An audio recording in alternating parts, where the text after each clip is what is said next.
Bayum Al-Quran, Datuk Dr. Haji Shahzan Muhammad. Assalamualaikum warahmatullahi wabarakatuh. Alhamdulillah wassalatu wassalamu ala Rasulillah. Innal hamdalillah nahmaduhu wa nasta'inuhu wa nastahdihi wa nastaghfiruh wa natubu ilayhi wa natawakkalu alayhi wa na'udzu billahi min shururi anfusina wa sayyiati a'malina. May yahdihillahu fala mudilla lahu wa may yudlil fala hadiya lahu. Allahumma salli wa sallim wa barik ala Muhammad wa ala ali Muhammad kama sallaita wa sallamta wa barakta ala Ibrahim wa ala ali Ibrahim fil alamin innaka Hamidum Majid. Amma ba'd. Muslimin muslimat yang rahmati dan dikasihi sekalian, alhamdulillah kita bincang lagi, menyambung lagi dalam sejarah ilmu tafsir, tarikh ilmu tafsir. Sesudah berlalunya zaman para sahabat, tersebarlah di kalangan tabi'in pula para ulama yang menerima riwayat daripada sahabat-sahabat Nabi itu. Antara tabi'in yang terkenal adalah anak murid kepada Ibn Abbas dan anak murid kepada Ibn Mas'ud. Yang meriwayatkan tafsir daripada Ibn Abbas antaranya adalah Mujahid Ibn Jabr, Atta' bin Abi Rabah, Ikrimah Maula Ibn Abbas. Semua mereka ni daripada kalangan ulama Makkah dan golongan mawali. Mawali ni berarti bekas hamba kemudian dibebaskan. Yang paling banyak meriwayatkan daripada Ibn Abbas adalah Ikrimah. Yang paling sedikit adalah Mujahid. Semasyhur tabi'in yang meriwayatkan hadis tafsir daripada Ibn Mas'ud adalah Alqamah An-Nakha'i, Masruq Ibn Ajna' Al-Hamdani, Ubaidah Ibn Amr As-Silmani dan Al-Aswad bin Yazid An-Nakha'i. Jadi antara para ulama tabi'in yang paling bijak, yang paling banyak meriwayatkan daripada Ibn Abbas dan sahabat-sahabat yang lain seperti Ibn Mas'ud, seperti Zaid bin Aslam dan juga Malik bin Anas. Jadi yang paling terkenal di antara para tabi'in ini adalah Mujahid dan Sa'id bin Jubair. Oleh kerana Mujahid dipandang sebagai seorang mufassir tabi'in yang besar, berpeganglah Imam Asy-Syafi'i dan juga Al-Bukhari kepadanya. An-Nawawi berkata, bila kamu telah mengetahui tafsir Mujahid, cukuplah bagimu tafsirnya itu. Dalam pada itu, sebahagian ulama tidak menerima tafsir Mujahid dengan alasan beliau ni banyak bertanya kepada ahli kitab. Sufyan As-Sawri berkata, ambillah tafsir 4 ulama besar iaitu Sa'id bin Jubair, Mujahid, Ikrimah dan Dhahak bin Muzahim. Qatadah pula berkata, ulama tabi'in yang paling ahli dalam urusan ibadah ialah Atta' bin Abi Rabah. Dalam urusan tafsir ialah Sa'id bin Jubair. Dalam urusan sejarah, Ikrimah. Yang paling banyak keahliannya dalam urusan halal haram dan fiqih adalah Al-Hasan Al-Basri. Dan masuk pula di kalangan golongan ni ialah Abdul Aliyah dan Qatadah. Jadi sebagaimana yang telah saya terangkan kepada tuan-tuan, ada para sahabat yang menerima, ada yang menolak tafsir bil ijtihad, iaitu bil ra'i. Begitu juga di kalangan para tabi'in. Ada kalangan tabi'in yang menolak dasar ijtihad dalam tafsirkan Quran. Contohnya Sa'id bin Musayyab dan juga Muhammad bin Sirin. Ibn Sirin ni pernah berkata, saya bertanya kepada Ubaidah As-Silmani tentang satu ayat Al-Quran. Beliau menjawab, tidak ada bagi orang mengetahui mengenai ayat apa yang diturunkan. Kerana itu bertakwalah engkau kepada Allah, berpegang teguhlah kepada kebenaran. Sa'id bin Musayyab pula pernah berkata, inni la aqulu fil Qur'ani syai'an. Aku tidak mahu berkata apa-apa pun tentang tafsiran Al-Quran. Sya'bi berkata, salasun la aqulu fihinna hatta amut. Al-Quran, Ar-Ruh, Ar-Ra'i. Sya'bi pernah berkata bahawa 3 perkara aku takkan menyentuhnya sehingga aku mati, takkan menyebut tentangnya sampai aku mati, iaitu yang pertama Al-Quran, yang kedua Ar-Ruh, yang ketiga ijtihad. Ubaidullah bin Abdullah bin Umar pula berkata, laqad adraktu fuqaha al-Madinah yu'azzimuna al-qawla fil Quran, minhum Salim bin Abdullah, Al-Qasim bin Muhammad wa Sa'id. Kata Ubaidullah bin Abdullah bin Umar ini, aku menemui para fuqaha Madinah, mereka semua tidak mahu mentafsirkan Al-Quran dengan dasar ijtihad. Antaranya Salim bin Abdullah, Qasim bin Muhammad dan juga Sa'id. Jadi di antara mereka yang membolehkan pula tafsiran dengan pandangan ini adalah Mujahid, Ikrimah dan sahabat-sahabatnya. Telah saya terangkan kepada tuan-tuan bagaimana madrasah ini berkembang dari zaman sahabat hinggalah ke zaman tabi'i. Jadi golongan yang tidak membolehkan mengkritik dan mencela orang yang bolehkan. Sebagaimana fuqaha hadis menentang fuqaha ijtihad. Jadi mereka memberikan dasar pendiriannya kepada beberapa hadis, antaranya man takallama fil Quran fa asaba fa akhta. Siapa yang mentafsirkan Quran dengan ijtihadnya, walaupun betul, tetap ijtihad itu dianggap sebagai salah. Hadis ini riwayat Tirmizi. Hadis ini merupakan hadis gharib. Sebahagian para hadis mengatakan hadis ini cacat. Pendirian golongan seperti Mujahid pula yang mendapat sambutan daripada ulama-ulama Iraq, iaitu pusat kepada Ashabul Ra'i dalam bidang tasyri'. Dan ini juga mendapat sambutan yang hangat dari golongan Mu'tazilah dan juga ulama kalam.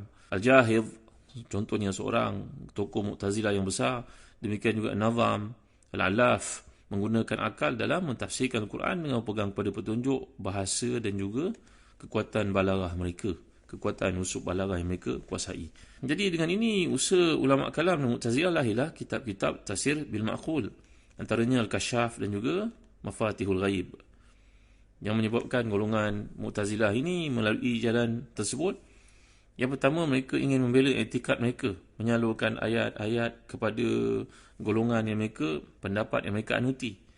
Yang kedua, untuk menjadi golongan tengah di antara yang menolak pentafsiran ayat dengan ijtihad dan golongan yang terlalu jauh menggunakan takwil, menyalurkan ayat Al-Quran kepada makna-makna yang sama sekali tidak dapat diterima oleh golongan Syiah yang berpendapat bahawa Al-Quran itu mempunyai makna lahir dan juga batin.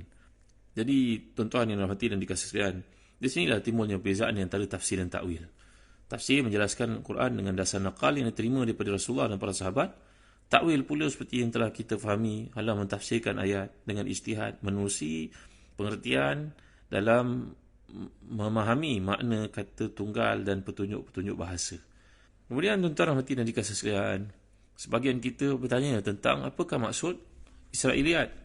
Jangan lupa bila kita sebut tentang Israiliyat, ada perkara bersifat Nasraniyat.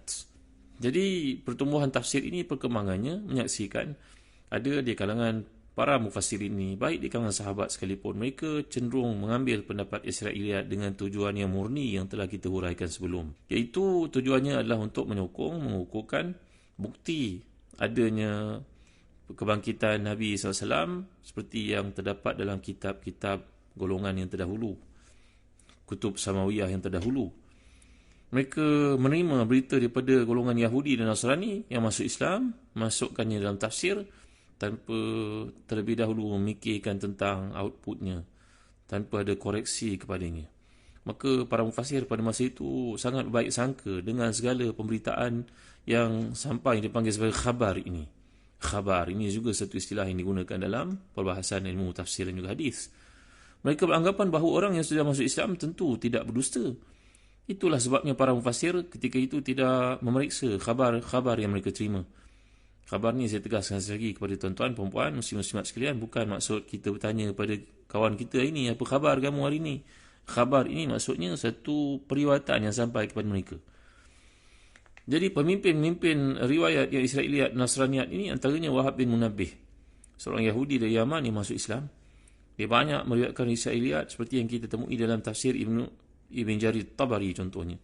Oleh kerana itu, sebahagian para tabi'in menerima Israiliyat dan Nasraniyat, masukkannya dalam bidang tafsir.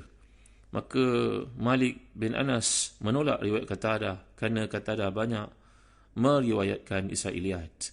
Inilah Imam Malik bin Anas. Antara ketua periwayatan meriwayatkan Nasraniyat pula ialah Ibnu Juraij. Ini Abdul Malik bin Abdul Aziz bin Juraij ini adalah seorang bangsa Rom. Asalnya beragama Nasara, kemudian masuk Islam. Di antara para ulama hadis, ada yang menuduhnya sebagai telah memasukkan hadis dan pernah bernikah secara mut'ah sebanyak 90 kali, seperti disebut oleh Ibn Khilikan. Dalam pada itu, kita perlu mengakui bahawa Ibn Juraij inilah antara orang yang memulakan proses penyusunan kitab. Tuan-tuan rahmati dan dikasihi sekalian, dari madrasah para sahabat dan tabi'in itu terhimpunlah sebuah himpunan tafsir ma'thur. Sebahagiannya disandarkan kepada sahabat seperti Abdullah bin Mas'ud, sebahagiannya disandarkan kepada Abdullah bin Abbas, dan sebahagian besar daripadanya disandarkan kepada tabi'in seperti Mujahid, Qatadah, Masruq, Hasan Basri, Adi Dhahak, Ikrimah dan lain.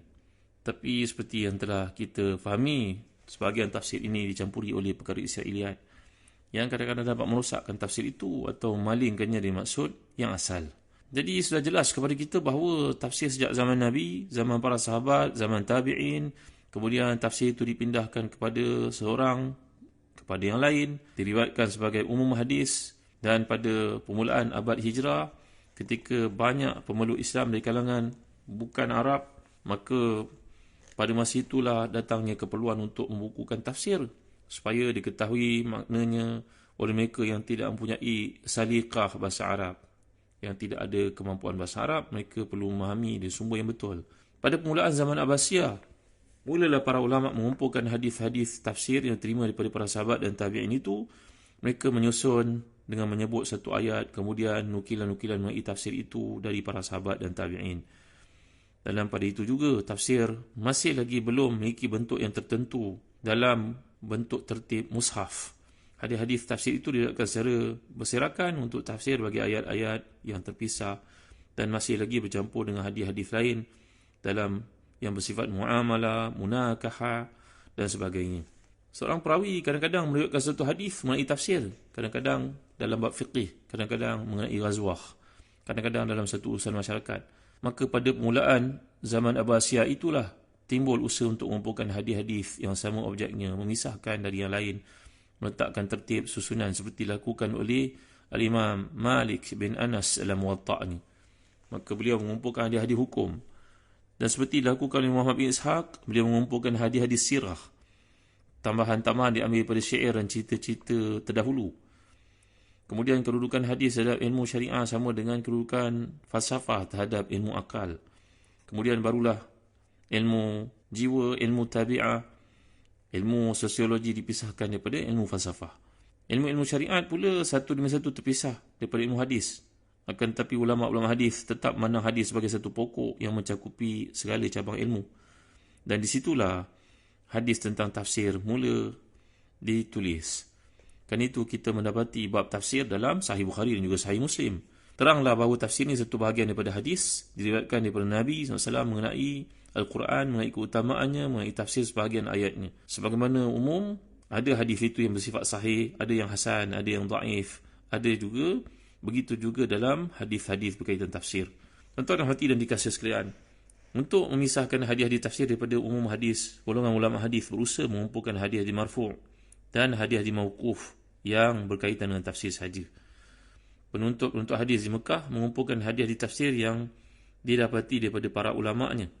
Ulama' di Mekah seperti Mujahid, Ikrimah, Sa'id bin Jubair meriwayatkan tafsir diterima daripada Ibn Abbas. Ulama' Kufah seperti Al-Qamah, Al-Aswad bin Yazid, Ibrahim Nakha'i, Sya'bi meriwayatkan hadis-hadis diterima daripada Ibn Mas'ud. Sudah itu datanglah tabakat, iaitu level yang berikutnya yang mengumpulkan segala pendapat para sahabat dan tabi'in dari berbagai bandar dan kota pada masa itu. Akhirnya, mula-mulanya penduduk satu kota mengumpulkan hadis yang ada di kota mereka sendiri, kemudian mereka pun melawat berbagai kota lain untuk mengumpulkan hadis tafsir. Maka di antara tokoh yang berusaha mengumpulkan hadis-hadis ini dari berbagai daerah, contohnya Sufyan bin Uyainah, Waqi' bin Jarrah, Syu'bah bin Hajjaj, Ishaq bin Rahawai. Kesemua mereka ni merupakan ulama hadis kerana usaha mereka adalah mengumpulkan satu bab dalam hadis. Maka tuan-tuan, dalam tingkatan yang ketiga inilah barulah terpisah benar-benar hadis tafsir. Mula-mula ayat itu tidak ditafsirkan mengikut tertib mushaf, dan barulah dibuat tafsir untuk tiap-tiap ayat mengikut tertib mushaf daripada surah Al-Fatihah hingga surah An-Nas. Jadi sepanjang pemeriksaan Ibnu Nadim, hanya Al-Farra' yang mula-mula mentafsirkan ayat demi ayat mengikut tertib mushaf yang dilakukan atas permintaan Umar bin Bakir. Al-Farra' menulis tafsirnya kepada anak-anak muridnya dalam masjid pada setiap kuliah Jumaatnya. Akhirnya pada akhir abad yang kedua barulah hadis-hadis tafsir ini dipisahkan daripada umum hadis dan disusun tafsir mengikut tertib Al-Quran. Mudah-mudahan penjelasan ini berikan kepada kita maklumat umum tentang bagaimanakah tafsir ini sebagai satu ilmu perkembangannya hingga sampai kepada kita. InsyaAllah dalam kuliah yang akan datang saya akan terang kepada tuan-tuan akhir sekali tentang apakah adab, apakah sikap, amalan, kualiti yang perlu ada pada seseorang ahli tafsir seperti disebut oleh Al-Imam As-Suyuti dalam kitabnya Al-Itqan. Mudah-mudahan apa yang disampaikan ini ada manfaat kepada kita untuk memahami proses penyampaian ilmu yang mulia ini kepada kita pada hari ini dan perkembangannya. Wallahu a'lam wa sallallahu ala sayyidina Muhammad wa ala alihi wa sahbihi wa baraka wasallam. Alhamdulillahirabbil alamin. Wa barakallahu fikum.